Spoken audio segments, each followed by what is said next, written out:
So nowadays, most democracies don't fall because there's a coup d'etat, with tanks in the streets and the lieutenant colonel shooting up the presidential palace. They fall because a legitimately elected politician attacks and undermines democratic institutions. That's what happened. Actually, it's what happened originally in Putin's Russia. It happened in Viktor Orban's Hungary. It happened in Hugo Chavez's Venezuela. It doesn't have to be a right wing or a left wing leader. And it's what Project 2025 describes in the United States. It describes a means of replacing or changing many American institutions, many longtime American civil servants, replacing them with people who are loyal not to the political system and not necessarily even to the Constitution, but who are loyal to Trump or to the Republican Party under Trump's guidance. And of course, it's had a lot of publicity, some very negative publicity in this election campaign. Is that the reason why you think Trump has been trying to distance himself, at least rhetorically, from this project? Yeah, he's begun to understand, or at least his campaign managers have begun to understand that as people read these plans, they ask, is this going to be the same United States that we've known?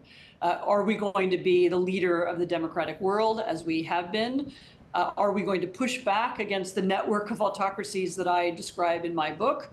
Or are we going to become really quite a different country? And I think the possibilities are really alarming to people, and that's why the Trump campaign belatedly realized that they better try and keep quiet about it.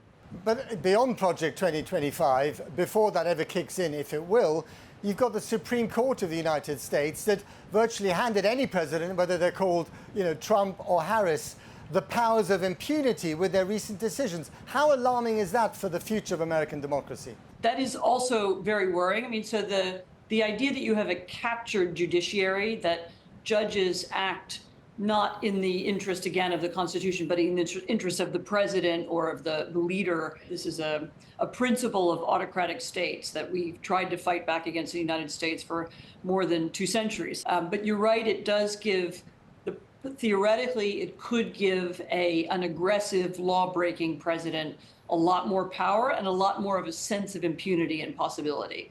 Well, one of the things that really strikes me about this country is that you've got two sides in this election. Both believe that if the other side wins, their world is in peril. Their version of this republic is in peril. And of course, the decision will be made probably, again, by a pretty small slither of voters in a small number of swing states. Given the stakes in this election, given the bitterness of the campaign, how dangerous will this moment be for America? I mean, look, existential politics are always dangerous. When you think that your political opponents are a mortal danger to you or to your country, or when you think that they represent some antithesis of life as you know it, then yes, of course, you're much more likely to be violent. I mean, it seems to me the way to change it, and if Harris wants to change it, she's really the one who's in the position to do it. It would be to try to change the debate so that it's about real things, schools and roads and hospitals and things that affect people's lives. And I hope that's the kind of campaign she would run. You spend much of your time in Poland, which has had its own experience of the struggle between autocracy and democracy. You also go to Kyiv a lot. You've interviewed President Zelensky. How nervous are they in Kyiv, in other European capitals, in Warsaw, about this election campaign and about the possibility of Trump coming back in? So they're nervous, and the way it was put to me, just to return to the topic of my book, the way it was put to me recently by a German member of the Bundestag was, we Europeans are afraid that we will soon be facing 3 autocracies: China, Russia, and the United States. And the idea that the United States would become not just sometimes a rival or a difficult partner or a sometimes very irritating ally, but that it would actually become anti-European, that it would seek to undermine democratic alliances, that it might pick apart NATO. This is something that people are really just beginning to grapple with and contemplate.